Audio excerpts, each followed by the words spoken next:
만약에 여러분들에게 폐와 간 그리고 척수에 암을 진단받는 상황이 이르게 된다면 어떻게 되겠습니까? 생존 확률이 100%에서 단 2%라고 하면 여러분은 어떤 마음이 드시겠습니까?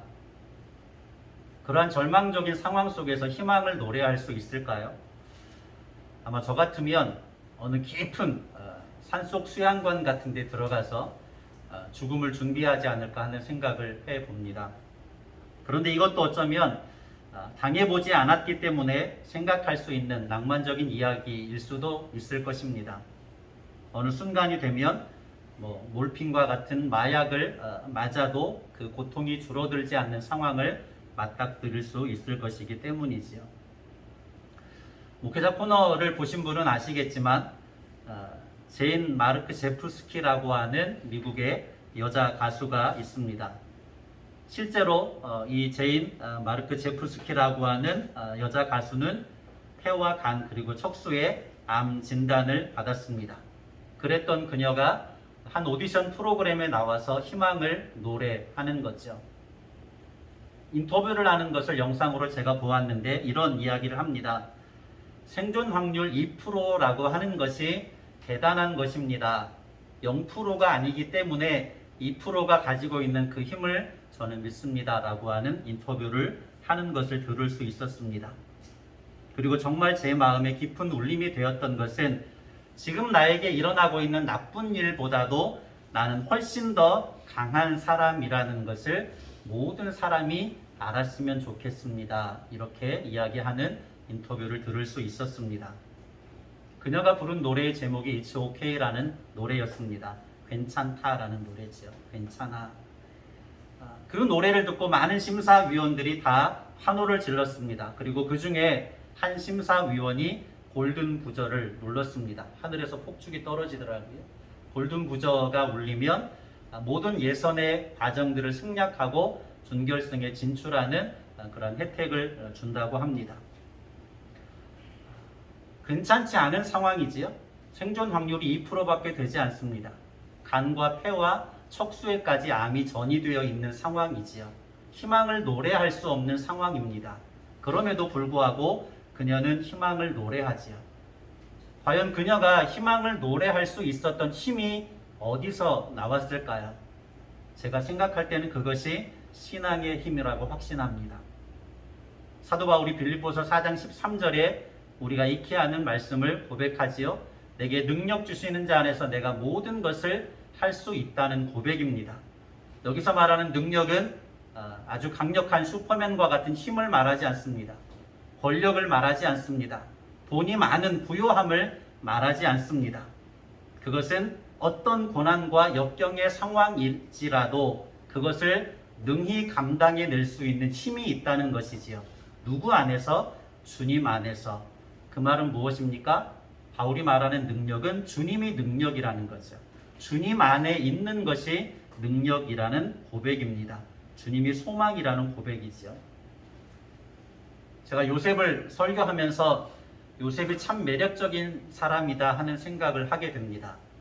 야곱을 설교할 때는 무슨 생각이 들었냐면 많은 부분에서 공감이 된다 하는 생각을 했었습니다. 그런데 요셉을 설교하면서는 공감이 된다는 생각보다는 요셉을 닮고 싶고 요셉을 배우고 싶다 하는 생각을 하게 됩니다. 왜냐하면 요셉은 소망을 가질 수 없는 중에도 소망을 가진 사람이었기 때문이지요. 형들에게 버려져서 구덩이에 던져졌어도 또 낯선 땅에 노예로 팔려갔음에도 불구하고 누명을 쓰고 감옥에 갇혔음에도 불구하고 요셉은 소망을 잃지 않았습니다. 그에게는 하나님께서 마음속에 담아주신 꿈과 비전이 있었기 때문에 한시도 흔들림이 없이 자신에게 주어진 삶을 하나님을 의식하면서 하나님께서 주신 꿈과 비전을 마음에 품고 묵묵히 살아가고 있는 모습을 보게 되어지지요. 오늘날의 많은 사람들이 마음이 무너져 내려서 또 정신적인 어떤 공황 상태를 경험하는 안타까운 그러한 상황들을 보게 됩니다. 어찌 보면 어떤 외적인 물리적인 것들은 굉장히 편해졌지만 그에 반해서 정신적인 세상의 압력들은 훨씬 더 많아지고 강력해졌기 때문에 마음을 지키지 못해서 힘겨워하는 우리 주변에 많은 이웃들이 있는 것들을 보게 되지요. 우리는 더 강해져야 합니다. 2%라고 하는 것도 대단한 것이라고 이야기했던 제인의 이야기처럼 우리는 더욱더 강해져야 하고, 그 강해질 수 있는 비밀은 우리에게 능력 주시는 주님 안에 있는 것을 깨닫고, 우리가 약할 때에 진정으로 강하게 하시는 하나님을 오늘 말씀을 통해서 함께 체험할 수 있으시기를 예수님의 이름으로 간절히 축원합니다. 첫 번째 단락의 내용들 주보를 참고하시면서 같이 나눠 보겠습니다. 드디어 요셉이 애굽의 총리가 됩니다. 이것은 당시의 상황들을 따져볼 때 아주 파격적인 일이라고 할 수 있지요. 불가능에 가까운 일입니다. 왜냐하면 애굽에서 요셉은 뜨내기 노예에 불과하기 때문이지요. 좋은 가문에 속한 자도 아니고 학식과 배움이 높은 것도 아니고 인맥이 있는 것도 아니었습니다. 단지 바로 왕의 꿈을 해석한 것 한 가지 뿐입니다. 거기에 한 가지 더 한다면 꿈을 해석했을 뿐만 아니라 그 후속 대책까지도 내놓았다는 것, 그것 정도이지요.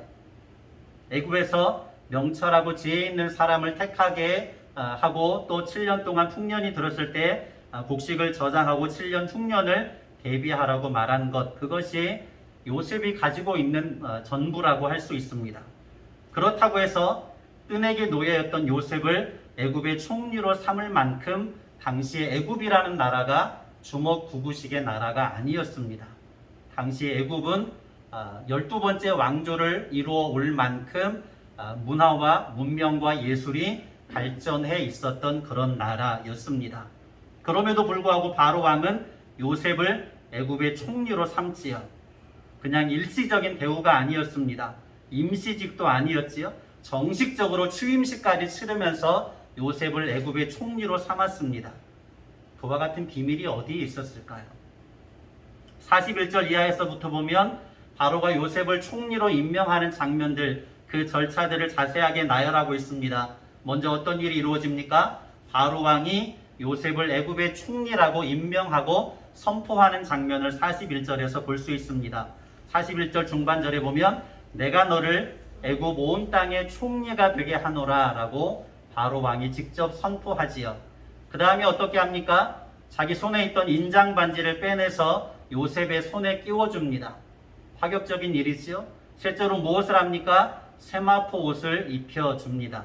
그 다음에 금 사슬을 목에 걸어주는 거죠. 43절에 바로 왕의 수레에 버금가는, 바로 왕이 타는 그 수레에 맞먹는 수레를 요셉에게 주고 요셉에게 타게 하고 나서는 백성들 앞에서 선포하는 거죠. 엎드리라. 이제 요셉은 애굽의 총리가 되었으니 요셉에게 엎드리라, 요셉에게 순종하라 라고 하는 선포를 하게 합니다. 과연 무엇이 뜨내기 노예였던 요셉을 향하여서 이러한 파격적인 인사를 단행하게 할 수 있었을까요? 44절을 읽어볼까요? 44절 말씀입니다. 바로가 요셉에게 이르되 나는 바로라. 애굽 온 땅에서 네 허락이 없이는 수족을 놀릴 자가 없으리라 하고. 아멘. 나는 바로라.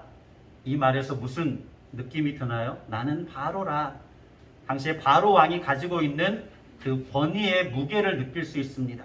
나는 바로라 라고 바로 왕이 말할 때에 자신이 가지고 있는, 애굽에서 가지고 있는 지위와 권위에 대해서 충분히 나타내고 있음을 알 수 있죠. 그와 같은 왕의 권위를 지금 누구에게도 함께 나누어 주고 있는 것입니까? 뜨내기 노예였던 요셉에게까지 나누어 주고 있는 것이지요. 그리고 절차에 따라서 요셉의 이름을 사브낫 바네아라고 부르게 됩니다. 당시에 관직에, 애굽의 관직에 들어오게 되면 외부에서 관직에 들어올 때는 애굽식의 이름을 갖게 했습니다. 그래서 사브넷 바네아라고 하는 이름으로 부르게 하지요. 또 어떻게 합니까? 온의 제사장 보디베라의 딸 아스낫을 아내로 삼게 합니다. 당시에 대부분의 왕족들이 결혼을 한 그러한 대상들이 누구였냐면 제사장들의 자녀들과 결혼을 했습니다. 그렇다고 하면 바로 왕은 요셉을 누구와 같이 대우해 준 것이냐면 왕족과 같은 대우를 해준 것이라고 할 수 있습니다. 사브넷 바네아라는 이름의 뜻이 무엇일까요? 여러 해석들이 나와 있었는데 제가 가지고 있는 성경 사전에는 사브넷 바네아라는 이름의 뜻이 은밀한 것을 열어서 보이는 자라는 뜻을 가지고 있습니다. 은밀한 것을 열어서 보이는 자. 또 여러 성경 주석에는 세상의 구원이라고 해석하기도 하고 생명의 구원자라고 해석하는 주석들도 있었습니다. 메시지 성경에서는 어떻게 이해하냐면 하나님께서 말씀하시며 그분은 살아계신다라고 이렇게 이해하고 있습니다. 문맥상 보면 은밀한 것을 열어서 보이는 자라는 해석이 잘 어울리지만 다른 해석들도 그 안에 다 함축되어 있는 의미들을 담고 있는 것을 알 수 있습니다. 왜냐하면 사브넷 바네아라고 하는 이름을 바로 왕이 요셉에게 부여한 것은 그만큼 요셉이 바로 왕에게 강력한 인상을 심어주었다는 것을 의미하지요. 그리고 그 이름이 나타내는 것처럼 하나님께서 바로 왕에게 꾸게 하신 그 꿈을 은밀한 것을 풀어서 해석해서 바로 왕에게 알게 해주었습니다. 그리고 그 결과를 통하여서 어떤 역사를 이루게 됩니까? 7년 대흉년이 들었을 때에 많은 생명들을 구원하는, 세상을 구원하는 놀라운 역사를 이루었음을 알 수 있지요. 그것이 요셉 개인의 역사가 아니라 하나님께서 이루신 역사라고 하는 사실도 사브넷 바네아라고 하는 이름 속에 담겨 있는 의미입니다.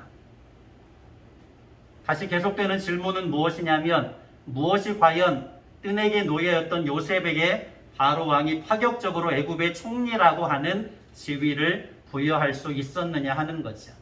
과연 무엇을 보고 바로 왕은 그리고 그의 신하들이 요셉이 그 애굽의 총리가 되는 것에 대하여서 반대한 것 같지 않지요? 어디에 나와 있습니까? 37절의 말씀에 보면 요셉이 바로의 꿈을 해석하는 것을 신하들이 어떻게 하였더라 기록합니까? 좋게 여겼더라 기록합니다. 바로 왕이 요셉을 애굽의 총리로 인정하는 것에 대해서 지위를 부여하는 것에 대해서 백성들이 크게 반대하지 않았습니다. 신하들이 크게 반대하지 않았습니다. 그러한 내용들에서 알 수 있는 것은 무언가 바로 왕과 신하들이 바라보기에 요셉은 누군가에게 있지 않은 어떤 비범함과 그러한 그 영적인 권위, 특별한 권위가 요셉에게 있었던 것을 알 수 있지요. 그것은 요셉 개인에게서 나오는 것이 아니라 하나님께서 요셉에게 부여하신 권위라고 할 수 있습니다. 어디에 그 내용이 나오지요? 38절과 39절에 나옵니다. 같이 보죠. 38절, 39절입니다. 바로가 그의 신하들에게 이르되 이와 같이 하나님의 영에 감동된 사람을 우리가 어찌 찾을 수 있으리요? 요셉에게 이르되 하나님이 이 모든 것을 내게 보이셨으니 너와 같이 명철하고 지혜 있는 자가 없도다. 아멘. 무엇이라고 바로왕이 또 그의 신하들에게 말하고 있습니까? 하나님의 영에 감동된 사람이라고 요셉을 지칭하고 있지요. 요셉의 비범함이고 요셉의 권위가 어디에서 나오는 것입니까? 하나님의 영에 감동됨으로 말미암아 나오는 권위이고 비범함이라는 것이지요. 그러한 요셉에게 나오는 비범함과 하나님의 영에 감동되었다는 것을 바로 왕과 그의 신하들이 어떻게 알 수 있었습니까? 오늘 본문 말씀에 그것이 계속해서 지난 시간에 나눴던 말씀 속에서 반복되어 있었습니다. 16절을 볼까요?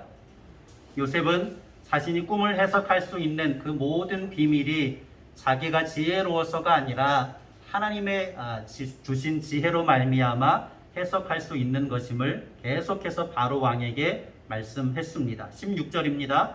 요셉이 바로에게 대답하여 이르되 내가 아니라 하나님께서 바로에게 편안한 대답을 하시리이다. 아멘. 내가 아니라 누가? 하나님께서 바로왕 당신에게 편안한 대답을 하실 것입니다. 25절을 볼까요? 25절 요셉이 바로에게 아뢰되 바로의 꿈은 하나라 하나님이 그가 하실 일을 바로에게 보이심이니이다. 아멘. 무엇이라고 합니까? 하나님이 그가 하실 일을 누구에게? 바로에게 보이실 것임이니이다 말하지요. 28절도 볼까요? 28절 같이 봅니다. 내가 바로에게 이르기를 하나님이 그가 하실 일을 바로에게 보이신다 함이 이것이라. 아멘. 누가? 하나님이 그가 하실 일을 바로에게 보이신다 함이라. 자신은 드러내지 않습니다. 하나님께서 자신을 도구로 사용하셔서 당신의 뜻을 드러내실 것이라고 계속해서 말하고 있지요. 32절에도 보겠습니다. 32절, 바로께서 꿈을 2번 겹쳐 꾸신 것은 하나님이 이 일을 정하셨음이라. 하나님이 속히 행하시리니. 아멘. 요셉은 철저하게 하나님을 드러냈습니다.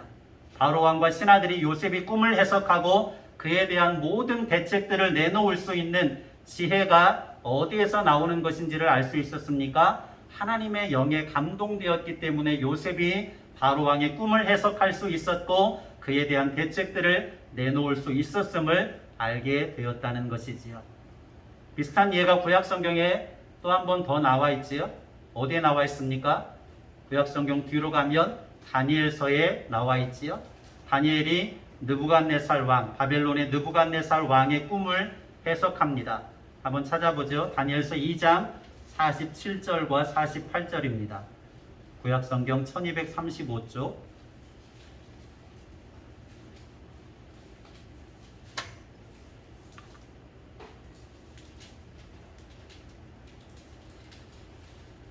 구약 성경 1235쪽 다니엘서 2장 47절로 48절입니다. 같이 볼까요? 왕이 대답하여 다니엘에게 이르되 너희 하나님은 참으로 모든 신들의 신이시요 모든 왕의 주제시로다. 네가 능히 이 은밀한 것을 나타내었으니 네 하나님은 또 은밀한 것을 나타내시는 이시로다.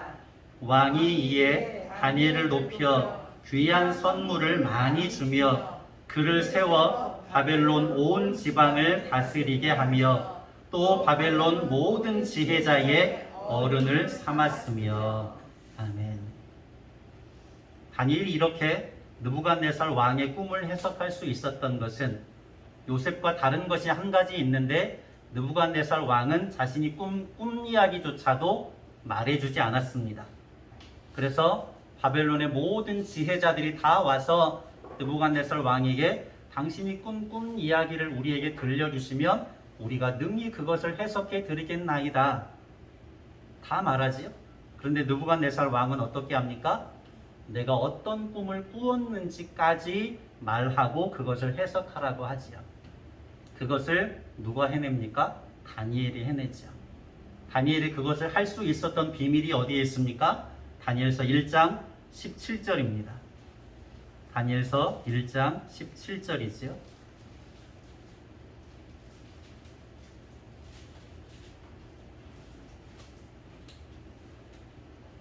하나님이 이 내 소년에게 학문을 주시고 모든 서적을 깨닫게 하시고 지혜를 주셨으니 다니엘은 또 모든 환상과 꿈을 깨달아 알더라. 아멘. 다니엘은 모든 환상과 꿈을 깨달아 알더라. 그것을 누가 다니엘과 3명의 친구에게 부여하셨습니까? 하나님께서 부여하신 것이지요. 하나님께서 요셉과 다니엘에게 주신 지혜이고 권위라고 할 수 있습니다. 저와 여러분에게도 요셉과 다니엘에게 주셨던 지혜와 권위가 하나님의 말씀을 통하여서 체득되어지시기를 예수님의 이름으로 간절히 축원합니다. 두 번째 단락으로 가보겠습니다. 요셉이 애굽의 총리가 되지요. 드디어 요셉의 꿈이 성취되었습니다. 그리고 온의 제사장 보디베라의 딸 아스낫을 아내로 맞이하게 됩니다. 온이라고 하는 것은 지명이지요. 애굽의 한 지명입니다. 헬리오폴리스라고 하는 애굽의 도시를 지칭하는 지명입니다. 뜻은 태양의 집이라는 뜻을 가지고 있지요.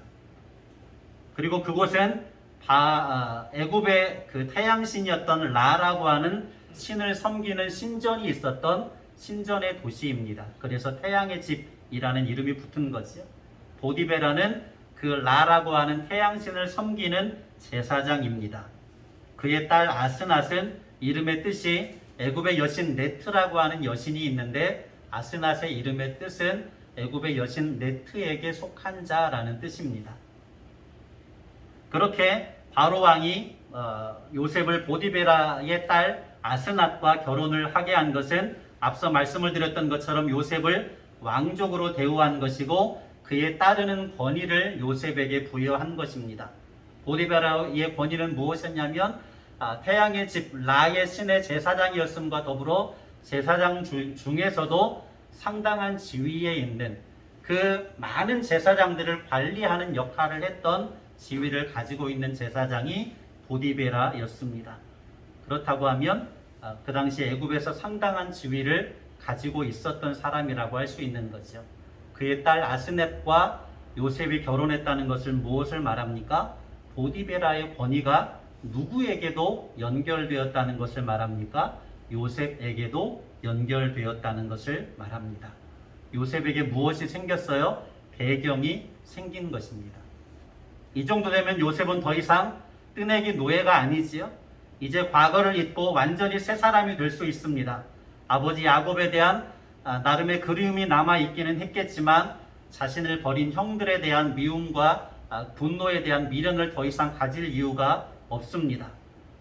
아스낫에게서는 므낫세와 에브라임이라고 하는 두 아들까지도 얻게 되었습니다. 자신이 꿈을 해석한 대로 7년 동안 대풍년이 들기 시작하지요. 그리고 이어서 7년 동안 대흉년이 들기 시작합니다. 7년 대풍년과 7년 대흉년이 연이어서 들면서 바로 왕과 신하들에게 요셉의 권위는 어떻게 되었을까요? 더욱더 공고해졌겠지요. 왜냐하면 요셉의 해석한 그대로 이루어지고 있기 때문입니다. 애굽의 모든 백성들에게도 선망의 대상이 되었습니다. 요셉이 바로 왕 앞에 설 때에 몇 세가 되었다고 이야기합니까? 30세가 되었다라고 이야기하지요. 그리고 7년에 7년을 더하면 14년입니다. 그렇다면 요셉이 애굽에 와서 7년과 7년을 더하면 몇 년의 세월이 흐릅니까? 요셉이 몇 살 때에 가나안 땅을 떠나와서 애굽에 오게 되었습니까? 17살 때에 가나안 땅을 떠나와서 애굽에 오게 되었습니다. 바로 왕을 대면할 때가 30세가 되었기 때문에 몇 년이 지났습니까? 13년여의 시간이 지났습니다. 그리고 7년 대풍년과 7년 대흉년을 지나는 14년의 시간을 더한다면 27년여의 시간이 지난 것이지요. 그 과정 중에 어떤 일도 있었습니까? 아스낫을 통하여서 두 아들도 얻게 되었습니다. 어깨와 목에 충분히 힘이 들어갈 수 있는 상황이 되었지요. 그런데 그럼에도 불구하고 요셉은 어떻습니까? 자기 자신을 잃지 않았습니다. 27년여의 시간을 가나안 땅이 아니라 애굽의 문화 속에서 살고 애굽의 총리가 되고 또 애굽의 여인과 결혼을 하고 보디베라라고 하는 라의 제사장의 그 안에 가족 안에 들어와 있었기 때문에 자신을 잃어버리고 애굽에 동화될 수 있었을 것이지요.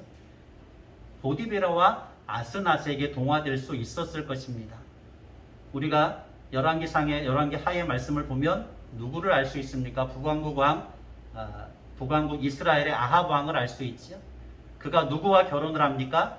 시돈의 왕비였던 공주였던 이세벨과 결혼을 하지요. 결국 아합 왕이 어떻게 됩니까? 바알과 아세라가 온 북왕국 이스라엘 땅에 다 전파되게 됩니다.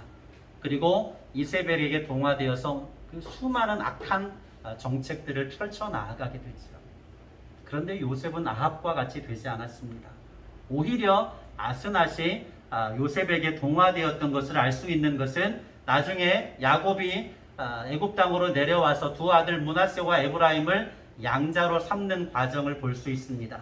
그럼에도 불구하고 아스낫은 전혀 이런 반구의 언급을 하지 않는 것을 보아서 아스낫은 요셉에게 동화되었지 요셉이 아스낫과 보디바라에게 동화되지 않았음을 성경은 우리에게 알려주고 있지요. 자신의 어떤 존재의 본질까지도 잃어버릴 수 있는 상황이 되었음에도 불구하고 요셉은 자기 자신이 누구인지를 끝까지 잊지 않았습니다. 자신의 지혜와 자신의 영적인 권위의 그 근본이 누구에게서 나오는지에 대해서 절대로 잃어버리지 않았습니다. 그리고 하나님 앞에서의 삶, 하나님을 의식하는 삶을 잃어버리지 않았지요. 무엇을 통해서 그것을 확인할 수 있습니까? 오늘 본문 말씀에서 가장 중요한 부분이라고 할 수 있는데, 앞절에서는 무엇을 통해서 꿈을 해석할 때에 그 꿈 해석의 주권자가 하나님이심을 드러낸 것을 통하여서 알 수 있었고, 오늘 본문에서는 요셉이 자기 정체성을 잃지 않고 끝까지 자기가 누구인지에 대한 본질적인 것을 잃어버리지 않았던 것을 51절과 52절에서 알 수 있습니다. 51절을 볼까요? 51절입니다. 요셉이 그의 장남의 이름을 므낫세라 하였으니 하나님이 내게 내 모든 고난과 내 아버지의 온 집 일을 잊어버리게 하셨다 함이요. 아멘. 사실 잊기가 어려운 일이었겠지요. 자신의 본질이기 때문에. 그리고 형들에게 버려지는 그 순간 씻을 수 없는 고통과 분노를 느꼈기 때문에 그것을 쉽게 잊어버리기는 어려웠을 것입니다. 그런데 므낫세를 하나님께서 낫게 하시고 이름을 짓게 하시면서 무엇이라고 짓게 하십니까? 하나님이 내게 내 모든 고난과 내 아버지의 온 집 일을 잊어버리게 하셨다 함이요 라고 이름을 므낫세라고 짓게 합니다. 잊다라고 하는 뜻을 가지고 있는 거죠. 므낫세의 이름의 뜻은 하나님께서 잊게 하신 것입니다. 그것은 단순히 잊어버린 것이 아니라 하나님께서 자신에게 꾼 꿈을 성취하게 하심으로 말미암아 형들에게 씻을 수 없었던 그 고통과 분노에 대하여서 잊어버리게 하신 것을, 또 용서하게 하신 것을 나타내는 고백이라고 할 수 있습니다. 그리고 그 일을 이루신 주체가 하나님이시라고 고백하고 있지요.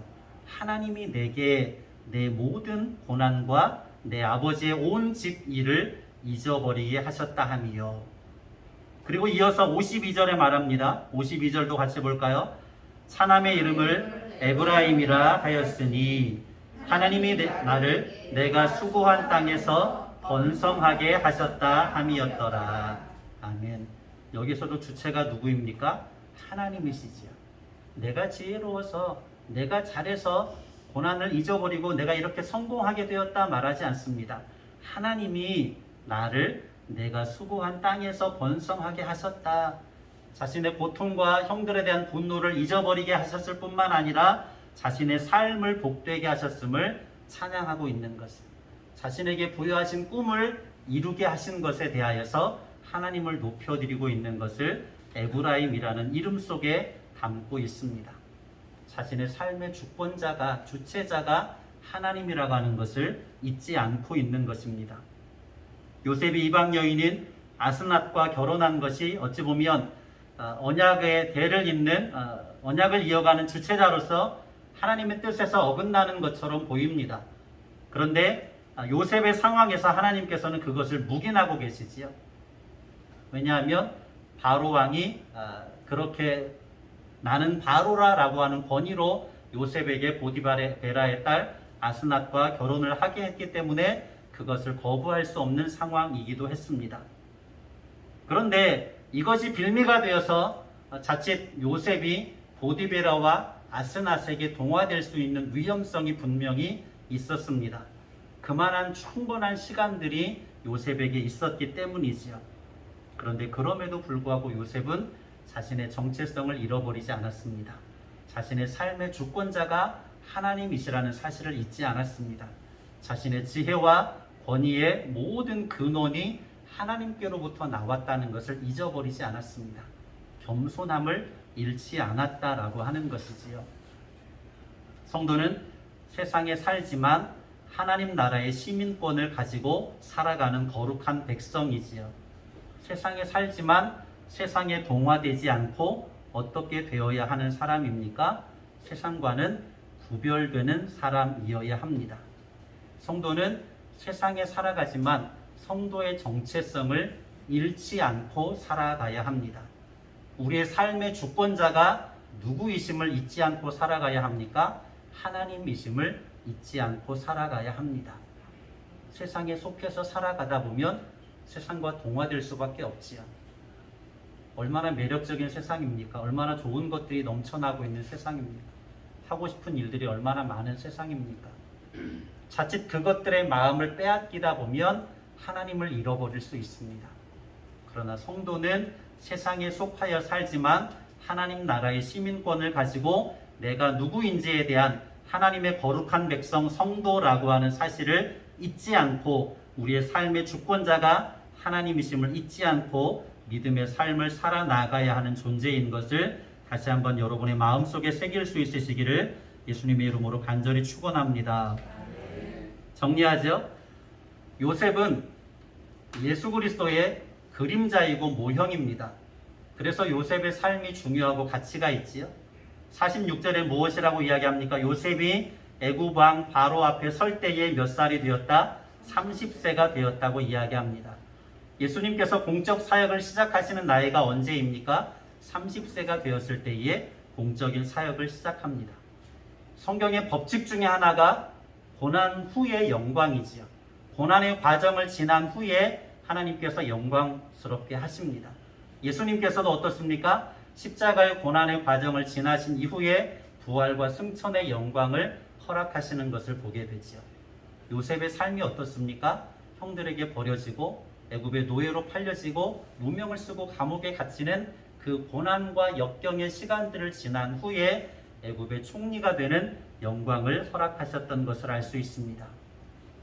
그리고 오늘 본문 말씀에서 가장 중요한 메시지는 57절을 볼까요? 57절.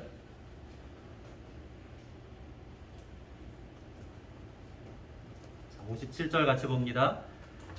각국 백성도 양식을 사려고 애굽으로 들어와 요셉에게 이르렀으니 기근이 온 세상에 심함이었더라. 아멘. 무엇이라고 이야기합니까? 각국의 백성도 양식을 사려고 애굽으로 들어와 요셉에게 이르렀다 말씀합니다. 요셉은 7년 동안 흉년으로 굶주려 죽을 위기에 있는 각국의 백성들에게 무엇을 나누어 주는 것입니까? 생명의 양식을 나누어 주고 있는 거죠. 요한복음 6장에 가보면 무슨 말씀이 나옵니까? 오병이어의 기적을 이루시는 장면과 함께 예수님께서 나는 누구이다 라고 소개하십니다. 나는 누구라고 소개하시죠? 나는 생명의 떡이다 라고 자신을 소개합니다. 예수님은 생명의 양식이지요. 이 요셉 당시에 많은 각국의 백성들이 요셉에게 와서 생명의 양식을 얻었던 것처럼 생명의 떡이신 예수님을 통하여서 열방의 백성들이 예수님께로 돌아와 영원한 생명의 양식을 얻게 되는 것입니다. 그래서 요셉은 예수님의 그림자이고 모형입니다. 성도는 세상에 살지만 하나님 나라의 시민권을 가지고 사는 사람이지요. 우리의 삶의 주권자는 하나님이십니다.